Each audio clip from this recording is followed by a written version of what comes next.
Here's Mozart just at the beginning of her repaint, showing her full 1970s livery of burnt orange and beige.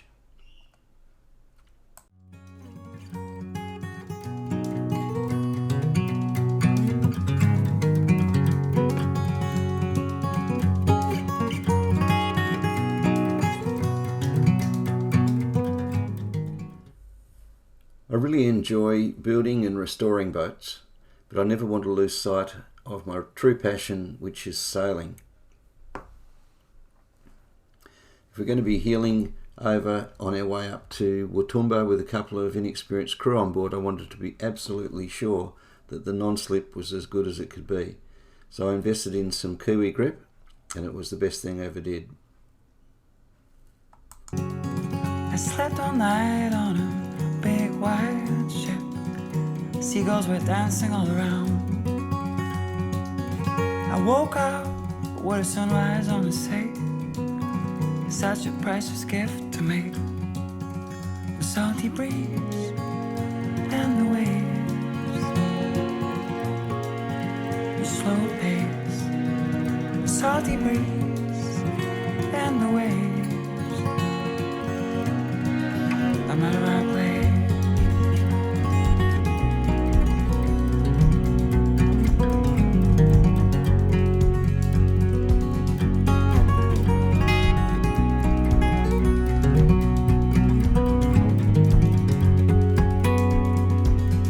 Yesterday we followed the road of the moon.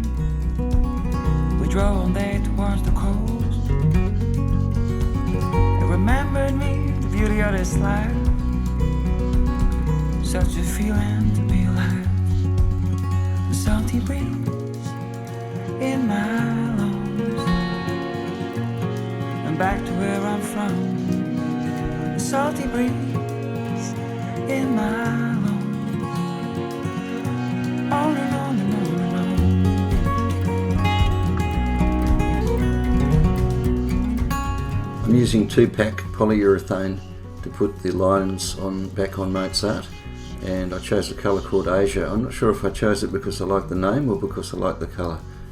Nevertheless, it came up really well. I'm cutting back with 240 grit. Technically, you could just recoat within 24 hours with the polyurethane, but with the amount of dust that I've got in the environment, I needed to make sure that I cut back those pimples before putting a second coat on. Again, I'm using the Racine product, 2-pack polyurethane. There are many 2-pack polyurethanes which are up to standard. Sometimes the marine ones are a bit overpriced. If you choose something which is designed for structural engineering, bridge work and that sort of thing, then you're going to be pretty safe.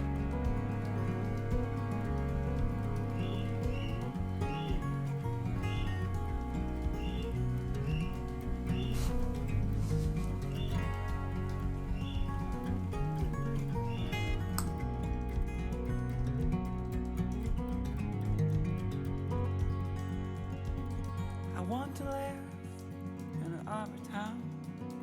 Like to see the boats leaving at the break of dawn. The 2-pack polyurethane is mixed in a ratio of 3 to 1. So I start with a beaker with 100ml increments on it. A batch of about 300 ml is a fair bit to put on in fairly warm conditions using a roll and tip method. So somewhere between maybe 200 and 300 ml is an ideal batch size. I'll be adding a bit of thinners to this, about 10%, so that it lays off, flattens out nicely.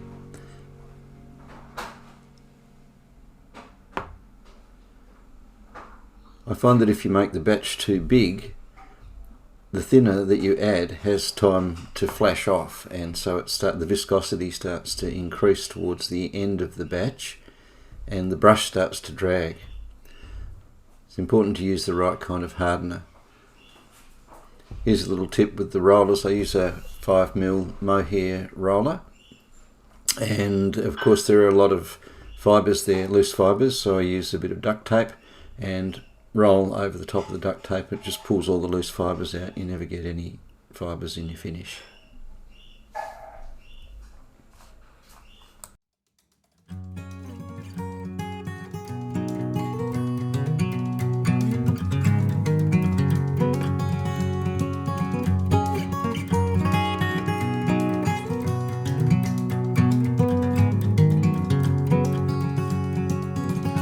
slept all night on a big white ship. Seagulls were dancing all around.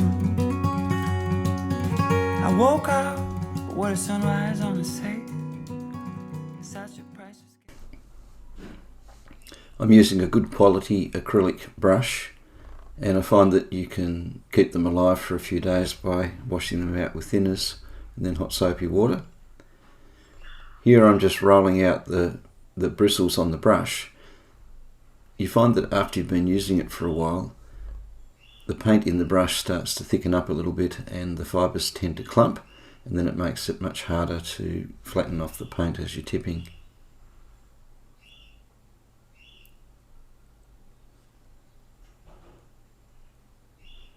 Because this is just a narrow strip, it's quite easy to keep up with the tipping and the laying off working on your own. But if you're doing a larger surface area, then it's handy to have someone coming behind doing that with the brush. By working away from the wet area, rather than pushing a wave of paint back over the wet work, you're actually creating a thinner section which is easier to cope with. And if it's going to be cut back between coats, you're not sanding off the result of having pushed more material back over the wet surface. The salty breeze and the waves, the slow pace, the salty breeze and the waves. No matter where I play.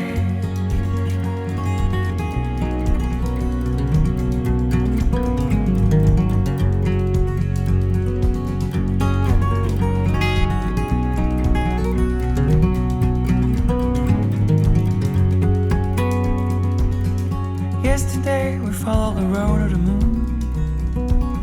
We drove all day towards the coast. It remembered me, the beauty of this life. Such a feeling to be alive. The salty breeze in my lungs. And back to where I'm from. The salty breeze in my lungs. On and on and on and on.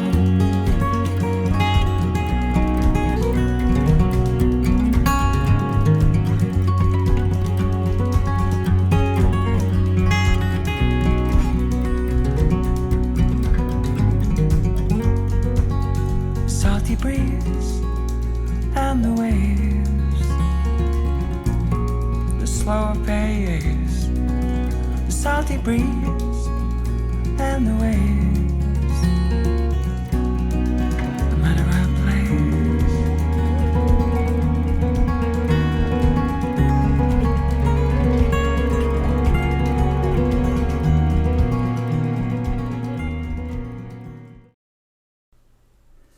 I like to leave the removal of the tape until just after the polyurethane has gone touch dry.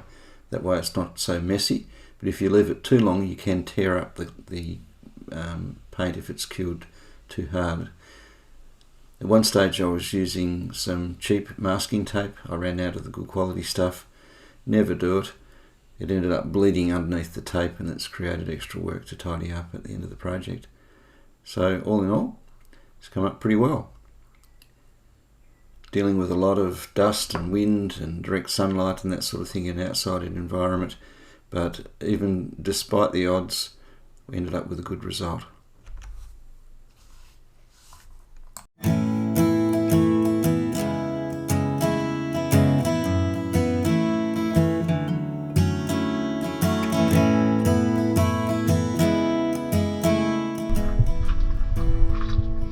here we are at the interesting part. About to put the mast up. Let's see if all the connecting bits are in the right places. It seems that for too many years I'm only turning around.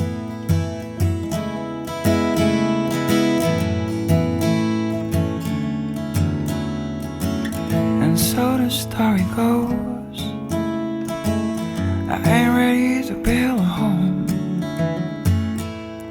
I ain't ready for babies. It doesn't seem to matter how much trouble I go to sorting out the shrouds when I'm packing the mast away, they still end up plaited. So before erecting the mast, it's a good idea to spend a bit of time laying everything out nicely across the deck. Because I do this without using a jib and without any assistance normally, you don't want to get stopped halfway with something that snags around something on the stern. In this case, Kurt, my neighbour, just dropped in a very timely moment, and he was able to hold the forestay. Here I am now about to attach the back.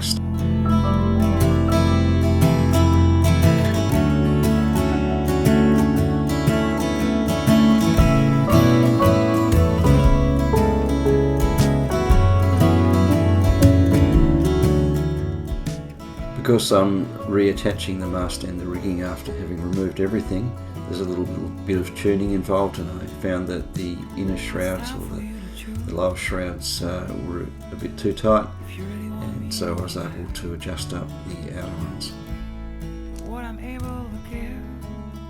It's handy to have somebody standing at the front of the boat that knows what they're doing, so that you end up with everything nice and straight.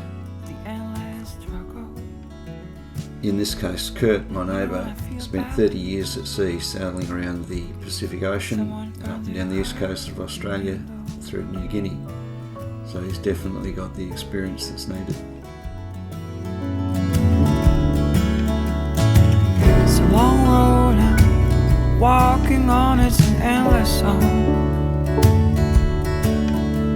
The first verse is over, but maybe I'll say it wrong.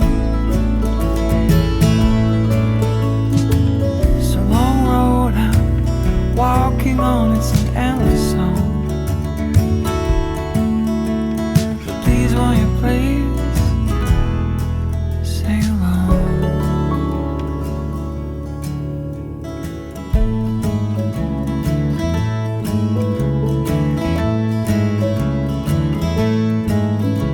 It's a long road.